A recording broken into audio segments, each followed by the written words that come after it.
Salve, salve, morceguetes e morcegotes! Sejam bem-vindos para mais um dia de live aqui na Caverna do Morcego, né? Mais um vídeo discutindo a conquista do pão, nosso livro do camarada Kropotkin.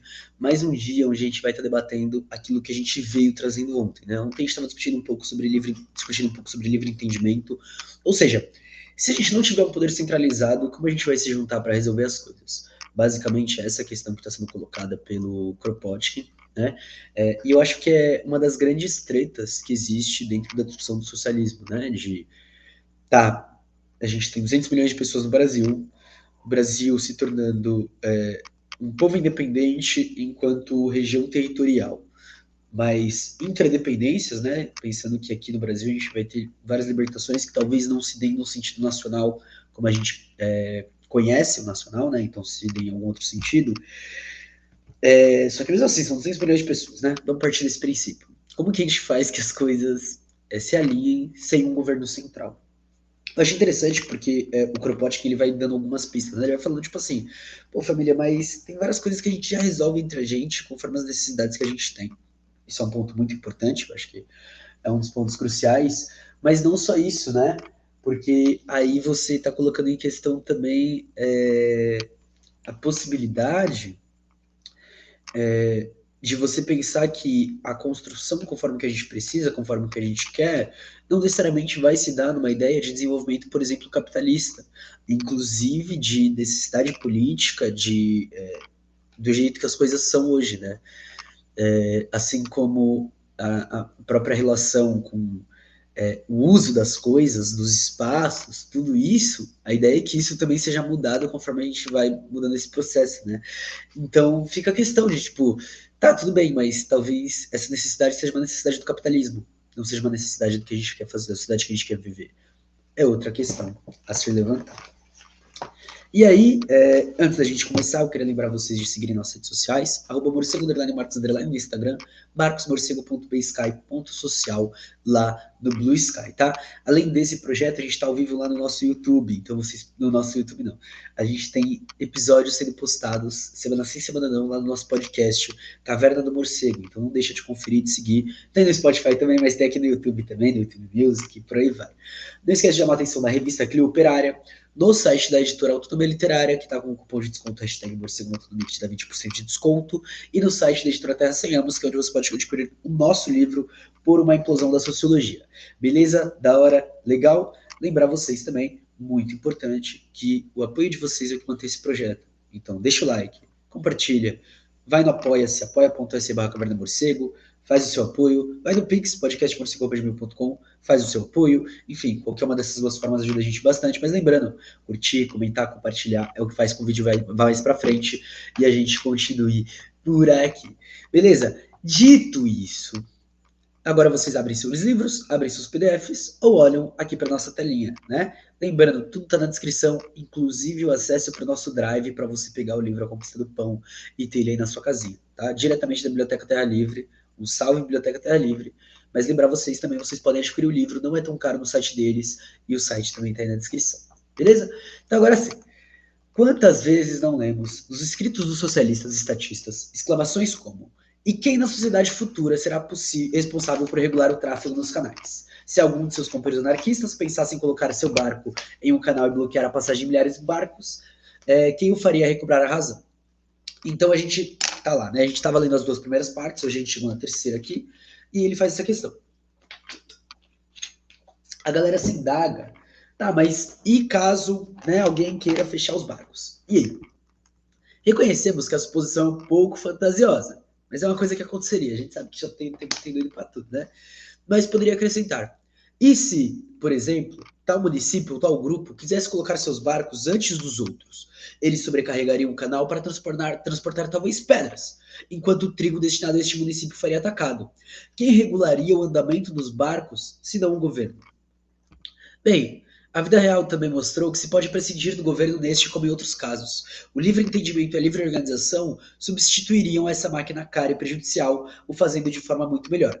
Até porque a gente sabe, né, que boa parte, né, se a gente fala, por exemplo, um grupo vai tomar a regulação disso enquanto outro grupo não pode fazer isso, a gente pode olhar, por exemplo, para os projetos chamados de exploração energética, né, como, por exemplo, petróleo, hidrelétricas, e o impacto que tem nas pessoas que fazem pesca, né? Ter um governo não necessariamente significa resolver essas coisas. Eu acho bem interessante ter isso de passagem, né? E aí, vem do Adam Curtis, mas também tem no documentário sobre o Patrício Lumumba, eles entrevistam um cara que é um assassino de aluguel, assim, e o Ladislau Dobor também fala disso e tal. A gente sabe que tem certas pessoas que o governo não cobra, né? Por exemplo. E tem certas pessoas, como é o caso de pessoas socializadas e que estão no que a gente poderia chamar aí de. Não sei se seria essa palavra, mas em grupos que estão num certo espaço na contracultura, né? A gente sabe, né? Que o caso do MC Pose é muito explícito. Então, de que tipo, o governo não significa que ele vai resolver a situação. Muito pelo contrário. Às vezes, ele está só piorando a situação em nome de certas empresas ou em nome de certas pessoas que estão ali querendo o deles, né? Nós sabemos que os canais são para a Holanda. Eles são suas estradas. Também sabemos que o tráfego é feito nesses canais. O que é transportado para nós em uma estrada de pedra ou ferrovia é transportado para a Holanda por canais. Interessante. É aqui que se pode lutar para colocar seus barcos à frente dos outros. É aqui que o governo deve intervir para trazer ordem ao tráfego. Pois bem, não. Mais práticos, os holandeses, por muito tempo, souberam se arranjar de outra forma, criando espécies de corporações, de sindicatos de barqueiros. Eram associações livres de barcos, associações livres decorrentes das próprias necessidades de navegação. A passagem dos barcos era feita em uma determinada ordem de registro, todos seguiram um ao outro. Nenhum deveria estar à frente dos demais, caso contrário, seria expulso do sindicato. Nenhum ficou estacionado por mais de um certo número de dias no porto de embarque. E se o barqueiro não conseguir encontrar mercadoria para levar durante esse tempo, tanto pior para ele, ele terá que partir com seu barco vazio para dar lugar aos recém-chegados. Então aí você cria uma associação dentro das próprias pessoas que trabalham nesse ramo. É uma coisa muito louca que com o individualismo e com essa segmentação do trabalho, a competitividade aumenta, né? Não que ela não existisse em outros lugares, né? Por exemplo, nas provas de concurso ou em certas vagas que vêm por indicação, mas que são poucas e coisa do tipo, né? Mas é muito louco porque vários trabalhos que a gente tem, eles sempre foram trabalhados muito no sentido de coletividade, né? Então, por exemplo, eu já vi marreteiro definindo marreteiro. Marreteiro é a pessoa que está fazendo venda ali no metrô, no trem. Aqui em São Paulo, pelo menos, eles se chamam assim, né? E eu já vi ele se defendendo, por exemplo, contra a violência ali dos guardinhas. Mas, enfim, são vários exemplos, né? Na 25 eu já vi alguns exemplos assim, mas também com outros tipos de profissionais. Eu acho isso uma dinâmica bem interessante, né? De, tipo, independente do que está acontecendo, a gente tem que se proteger, principalmente em certas escalas de trabalho que existem certas vulnerabilidades nesse sentido, né? Acho interessante pensar isso. E pensar isso à luz agora de um individualismo e um neoliberalismo exacerbado, né? Como que anda isso? Aqui a linha que eu pego não tem mais tanto marreteiro, então é difícil, né? Eu não tenho mais esse contato, por exemplo. O congestionamento foi assim evitado, mesmo quando a competição entre os barqueiros, uma consequência da propriedade individual, permanecia. Remova a competição e o negócio seria ainda mais cordial, mais justo para todos. Nem é preciso dizer que o dono de cada barco pode se filiar ao sindicato ou não. Era assunto dele, mas a maioria preferia entrar. Os sindicatos oferecem vantagens tão grandes que se espalharam pelo Reno, o Weser, o Oder e até Berlim. Os barqueiros não esperam que o grande Bismarck anexasse a Holanda, a Alemanha, e designasse um Oberhaupt General Staats Canal Navigationsrat. Nossa, que nome grande. Chefe-geral do Conselho Estadual de Navegação do Canal. Com uma série de distintivos correspondentes ao cumprimento do seu título. Eles preferiam entender-se bem internacionalmente. Mais do que isso, muitos veleiros que servem entre os portos alemães e os da Escandinávia, bem como da Rússia, também aderiram aos sindicatos, a fim de regularizar o tráfego do Báltico e trazer certa harmonia no cruzamento de navios. Surgindo livremente, recrutando seus membros voluntários, essas associações nada têm a ver com os governos. Eu acho engraçado isso, né? Porque existe aí uma tentativa de conexão a nível internacional por meio de sindicatos. Enfim, e é uma situação muito complexa, né? Mas eu acho interessante a gente observar como, enquanto existe uma tentativa por meio de associações de resolver os problemas, e problemas em regiões onde a gente sabe que ocorrem muitos problemas internacionais, né? Para o governo, e é interessante a gente pensar isso, o quão é lucrativo que essas coisas não dê certo e sempre fica o estado de meia guerra, né? pensando que, por exemplo, eu transporto um certo tipo de produto que ele precisa chegar na Rússia. Mas ele é um produto que, se tiver tudo certo, ele é barato. Enfim, vocês já acompanharam a nossa série de vídeos lá sobre lei de drogas e tal?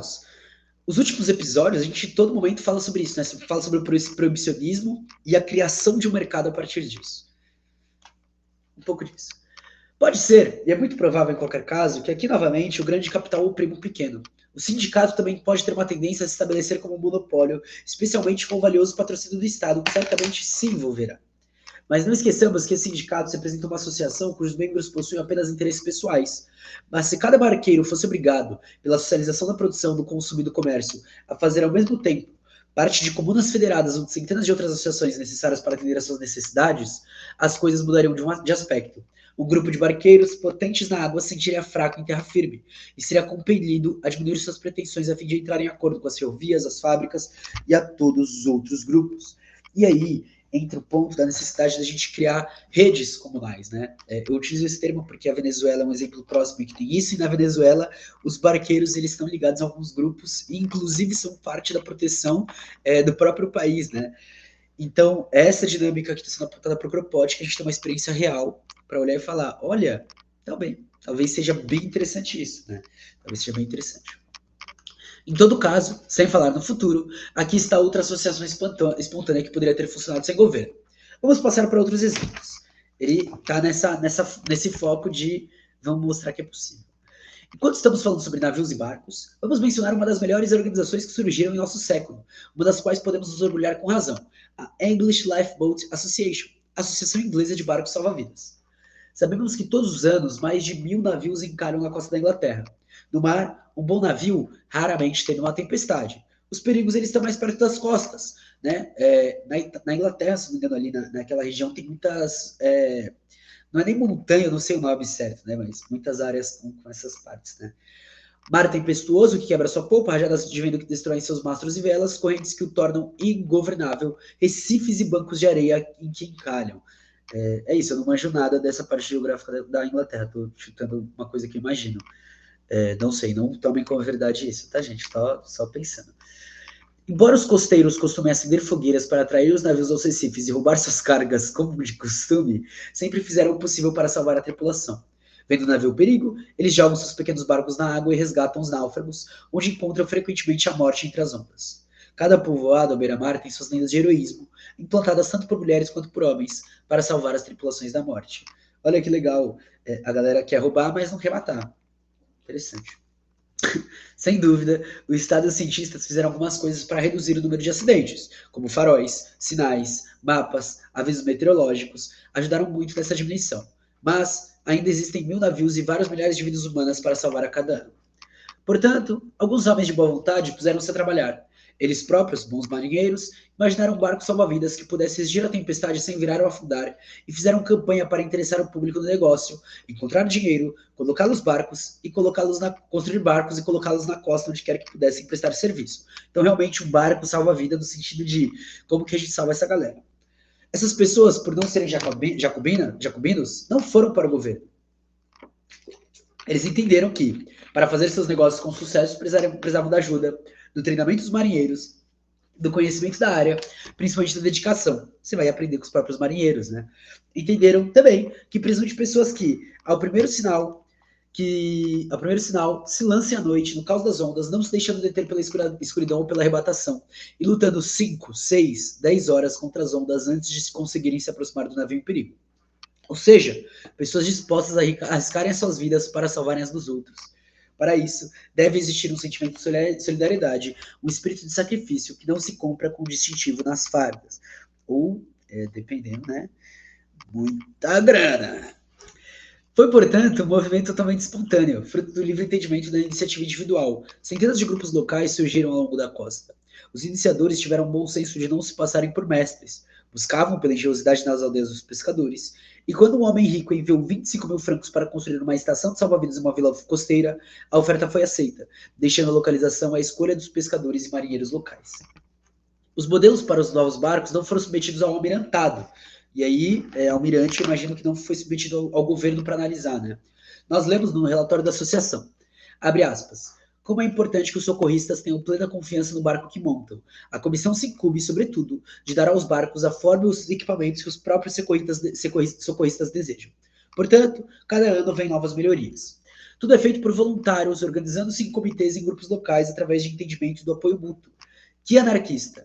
Por isso, eles nada pedem aos contribuintes e no ano passado trouxe-lhes 1.066.000 francos em contribuições espontâneas. E aí é óbvio, né? A galera começa a apoiar. Quanto aos resultados, aqui estão. Em 1891, a associação possuía 293 botes salva-vidas. Nesse mesmo ano, ela salvou 601 náufragos e 33 navios. Desde sua fundação, já salvou 32.671 seres humanos. Em 1886, 3 botes salva-vidas com todos os seus homens morreram nas ondas. Centenas de novos voluntários vieram se cadastrar, formando grupos locais, e essa comoção resultou na construção de cerca de 20 barcos. Então, ele está explicando um pouco da história dessa associação inglesa de salva-vidas. Ressalte de passagem que a associação envia anualmente excelentes barômetros aos pescadores e marinheiros a um preço 3 vezes inferior ao seu valor real. Ele dissemina o conhecimento meteorológico e mantém as pessoas informadas sobre mudanças repetidas previstas pelos cientistas. Repetimos que as centenas de pequenos comitês ou grupos locais não estão organizadas hierarquicamente e consistem apenas em socorristas voluntários e pessoas interessadas nesse trabalho. O Comitê Central, que aqui é um centro de correspondência, não intervém de alguma forma. É verdade que quando na localidade se trata de votar numa questão de educação ou imposto local, esses comitês, como tais, não tomam parte nas deliberações. Uma modéstia que os governantes eleitos de uma Câmara Municipal, infelizmente, não imitam. Mas, por outro lado, essas boas pessoas não permitem que aquelas que nunca enfrentaram a tempestade legislem por elas sobre salvar vidas. Ao primeiro sinal de pedido de socorro, eles correm aos seus barcos e se jogam ao mar. Não há fardas encomadas, mas sim muita boa vontade. E aí, eu fico pensando, né, ele inclusive cita agora a Cruz Vermelha. Mas eu fico pensando, né, nessas coisas como salva-vidas de praia, bombeiros, se o começo dessas coisas não foi muito mais solidário e atualmente é uma coisa mais mercadológica, né? Principalmente quando você aprende que dá para explorar essas coisas, né? Enfim. Considere outra empresa do mesmo tipo, a Cruz Vermelha. O nome pouco importa. Vamos examiná-la. Imagina alguém dizendo há 25 anos. O Estado, embora seja capaz de massacrar 20 mil homens em um dia e ferir 50 mil, é incapaz de levar socorro às suas próprias vítimas. Consequentemente, é necessário, enquanto houver guerra, que intervenha a iniciativa privada e que homens de boa vontade se organizem internacionalmente para esta obra da humanidade. Que zombado não seria aquele que ousasse falar tais coisas. A princípio, teria sido chamado de utópico. E, se isso não tivesse silenciado, ele teria que ouvir. Faltarão voluntários justamente onde a necessidade é maior. Os hospitais voluntários estarão todos centralizados em um local seguro, enquanto haverá uma escassez de itens essenciais para ambulâncias.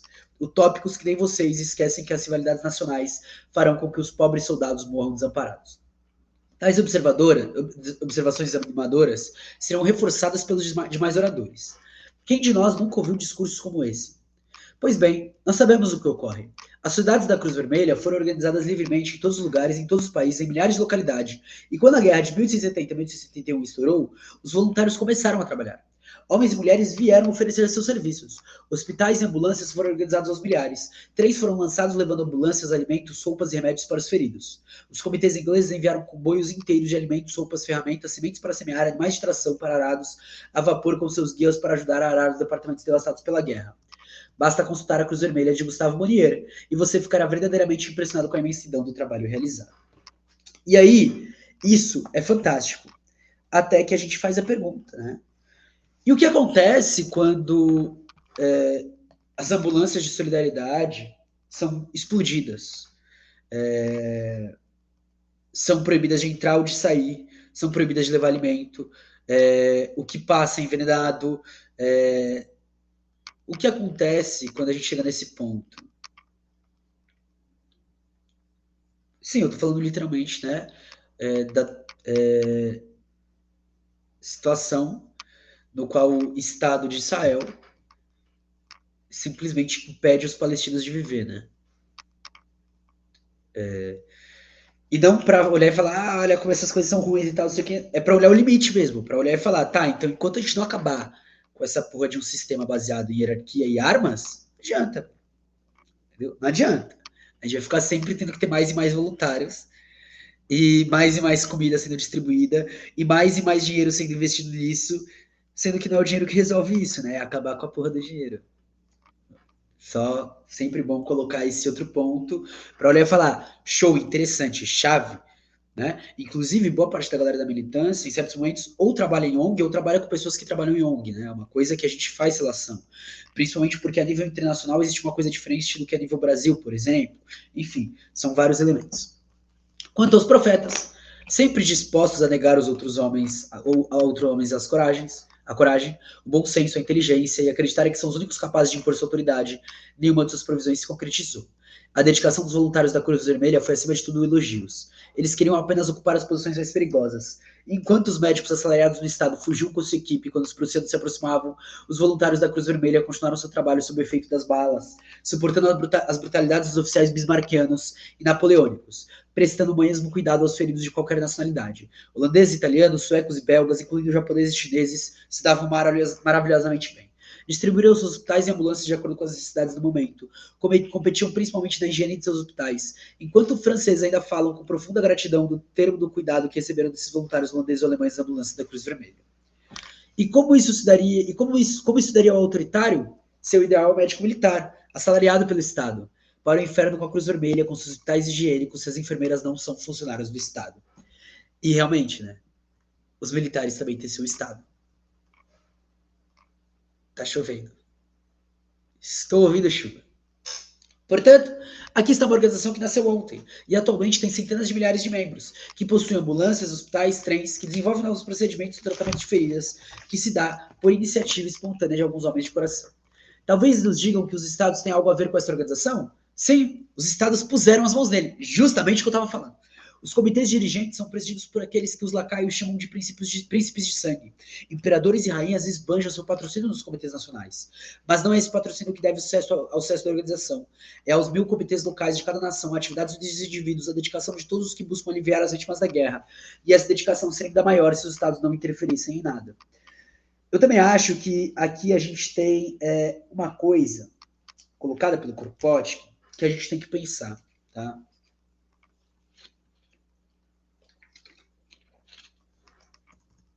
Levando em conta que o que a gente vive hoje no Brasil é uma guerra contra a população pobre, preta, LGBTQIA+, contra as mulheres, contra as pessoas trans, contra pessoas com deficiência, enfim, em maior ou menor grau, em maior ou menor recorrência, em maior ou menor tempo que isso existe no mundo, aqui a gente viu uma perseguição disso, principalmente por uma lógica conservadora que não necessariamente presa que a gente morra, mas presa que a gente fique devendo. A dívida é uma das grandes armas. Eu acho que esse é um ponto que sempre tem que ser resgatado, tá? A dívida. Já é importante a gente ter isso em mente. Como que a gente faz para iniciar esses processos auto-organizativos? Mas a nível de a guerra acontece do norte ao sul do país. A gente tem vários partidos de esquerda, por exemplo, e eles não conseguem dar essa relação, né? Geralmente no sentido de denúncia, né? Mas faz tempo que a gente não tem um sentido de mobilização, como, por exemplo, quando a MST fazia suas marchas, para dar um exemplo, né? E a gente tem movimentos periódicos, né? Como, por exemplo, no ATL, todo mundo manda a galera para lá. Mas e quando está acontecendo, por exemplo, uma retirada das pessoas, né? E a gente vê aqui em São Paulo mesmo foi difícil de se mobilizar na questão do moinho. Em todo caso, voltando ao livro, não foi por ordem de um comitê diretor internacional que ingleses, japoneses, suecos e chineses se apresentaram e enviaram ajuda aos feridos em 1971. Não foi por ordem de um ministério internacional que os hospitais aumentaram no território invadido e que as ambulâncias foram para os campos de batalha. Foi por iniciativa de voluntários de cada país. Uma vez lá, não se agarraram pelos cabelos, como os jacobinos esperavam. Todos começaram a trabalhar independentemente da nacionalidade. Podemos lamentar que tantos esforços sejam colocados a serviço de uma causa tão má e nos perguntar, como filho do poeta, por que os ferimos se depois os curamos? Ao procurar demolir a força do capital e o poder da burguesia, estamos trabalhando para acabar com os genocídios. E preferimos muito mais ver os voluntários da Cruz Vermelha desenvolverem sua atividade para chegar conosco na supressão da guerra.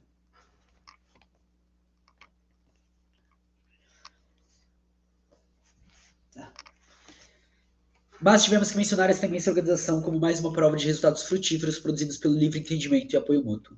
Se quiséssemos multiplicar os exemplos tirados da arte de exterminar os homens, não acabaríamos com isso. Basta mencionar apenas... Desculpa, gente, tô ficando zoado. Vocês estão vendo? Eu falei, tá chovendo, eu fico zoado. Não falei? Eu sempre falo isso na live. Basta mencionar apenas as inúmeras sociedades às quais o exército alemão deve sua força, que não depende apenas de sua disciplina, como geralmente se acredita. Essas empresas são abundantes na Alemanha e visam difundir o conhecimento militar. Nos últimos congressos da Aliança Militar Alemã, Kriegerbund, vimos os legados de 2.452 sociedades, compreendendo 151.712 membros e todos federados entre si. Sociedade de tiro, de jogos militares, de jogos estratégicos e institutos topográficos. E estas são as fábricas onde se desenvolve o conhecimento técnico do exército alemão. Não são escolas regimentais. É uma formidável rede de sociedade de todos os tipos, abrangendo militares, civis, geógrafos e ginastas, caçadores e técnicos, que surgem espontaneamente, se organizam e se federam, discutem e exploram o campo. São essas associações voluntárias e livres que constituem a verdadeira força do exército alemão. E aqui a gente tem ele expondo, no finalzinho desse parágrafo, uma parte muito importante, tá? Que às vezes a gente acha que não acontece. Mas a gente vê isso acontecendo dentro dos grupos conservadores, dentro dos grupos armados, dentro das big techs, tá? Existem federações, associações e sindicatos dos chefes desses lugares, ou de associações que exploram, ou seja, gente com muita grana, que pensam justamente em guerra e mercado. Lembrando, desde a Rosa Luxemburgo, e ela escreve isso pouquíssimos anos depois do lançamento do livro do Kropotkin, menos de 10 anos depois, ela escreve um anexo no Reforma e Revolução chamado Milícia e Militarismo, para olhar e falar, o militarismo, já hoje, é uma das maiores coisas que move a economia no mundo. Imagina hoje, com prisões, milícias, novamente um genocídio em massa acontecendo contra uma população, contra vários povos. É isso. Seu objetivo é terrível, é a manutenção do império. Mas o que é importante notarmos é que o Estado, apesar de sua missão grandiosa, a organização militar, entendeu que o desenvolvimento seria tanto mais certo quanto mais fosse deixado ao livre entendimento dos grupos e da livre iniciativa dos indivíduos. Mesmo em matéria de guerra, é para o livre entendimento que estamos nos dirigindo hoje. E aí a gente vai olhar e vai falar, desculpa, Kropotkin, não sei como era na época, né? Mas a Rosa, poucos anos depois, já falava que não. E para confirmar nossa afirmação, basta citar os 300 mil voluntários ingleses. A Associação Nacional Inglesa de Artilharia e a Sociedade, agora em processo de organização para a defesa da costa da Inglaterra, que, é claro, se for constituída, será diferente do Departamento da Marinha com seus navios de guerra que saltam em suas baionetas que se desdobram como chumbo. E aí tem uma diferença, tá? Em matéria de guerra, não. Em matéria de defesa de Estado. E são coisas diferentes.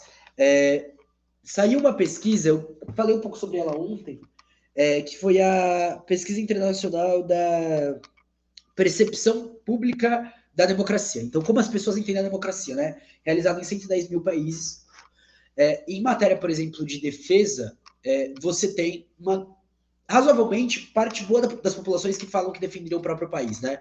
Em governos que eles caracterizam como democráticos, você vai ter ali cerca de 37 a 39, 40% de pessoas que olham e falam, não, beleza, eu toparia isso. Em governos chamados de autoritários, por eles, né, obviamente, 50%. Mais ou menos, né? 10% de diferença. Mas aí tem uma coisa interessante, né? Que é, você tem uma pesquisa feita por um certo grupo, e um certo grupo que trabalha nessas coisas de luta pela paz e não sei o que, blá, blá, blá, blá. Mas, obviamente, a gente está falando de um grupo que tem muito dinheiro. Ou seja, são pessoas que estão envolvidas nesse ciclo internacional. Beleza? Esse é o primeiro ponto. Segundo ponto, é interessante notar que a gente está olhando para a resposta de pessoas individuais, e aí os dados são contabilizados por país, né, já que foram 100 países entrevistados, e aí rola essa coisa, né, de tipo, tá, mas a maioria desse país falou isso, a minoria, enfim. E aí chegou nesses dados. Mas eu acho interessante porque, apesar disso, na maioria dos países, a maior parte do voto foi por não haver investimento militar. Ou que não é a principal coisa que o exército tem que fazer, ou que uma democracia tem que fazer, ou que um governo tem que fazer. Eu acho isso engraçado, né? Porque, tudo bem, eles entraram e falaram, não, beleza, a gente vai para isso porque estava no momento de guerra. Mas se não tivesse, essas pessoas estariam discutindo guerra? Eu acho que tudo, e esse é o problema do sociólogo, né? A gente vai tentar olhar com mais cautela e mais profundidade. Eu estava lendo o Maurício Strattenberg falando sobre isso, né? Que a gente não pode simplesmente olhar e falar, beleza, é isso. Né? Os dados, eles inclusive escondem muitas coisas. Escondem as motivações, de onde vem, para onde vai, por que vai. E esse é o problema da ciência política enquanto ciência política. E por isso que eu gosto de unificar sociologia, antropologia e ciência política. Para mim, as três coisas têm que estar totalmente juntas. Em toda parte, o Estado abdica, abandona suas funções sacrossantas aos indivíduos. Em todos os lugares, a organização livre invade seu domínio. Mas todos os fatos que acabamos de citar dificilmente nos permitem vislumbrar o que o livre entendimento nos reserva ao futuro, quando não houver mais um Estado. Isso a gente só vai saber quando for colocado em prática, tá? É isso. Por hoje é só. Semana que vem, a gente vem para ler sobre as objeções ao socialismo. Acho interessantíssimo. Tô gostando de por onde o Kropotkin está indo, porque ele está levando várias coisas que eu ando debatendo recentemente, né? E é bom, é interessante. A gente consegue trazer aí uma outra percepção, uma outra análise, né? Porque ele está escrevendo em um outro tempo. E é isso, tá? Então não esquece de fortalecer o projeto, de curtir, de comentar, de compartilhar, de apoiar a gente financeiramente, se possível, mas, né? Compartilhar, curtir, comentar ajuda demais. O site da Autonomia está com desconto, Editora Terceanos tem nosso livro, Revista Clio Operária tem o trampo de uma galera muito foda, tá bom? É isso, a gente fica por aqui. Até mais, um grande beijo, tchau!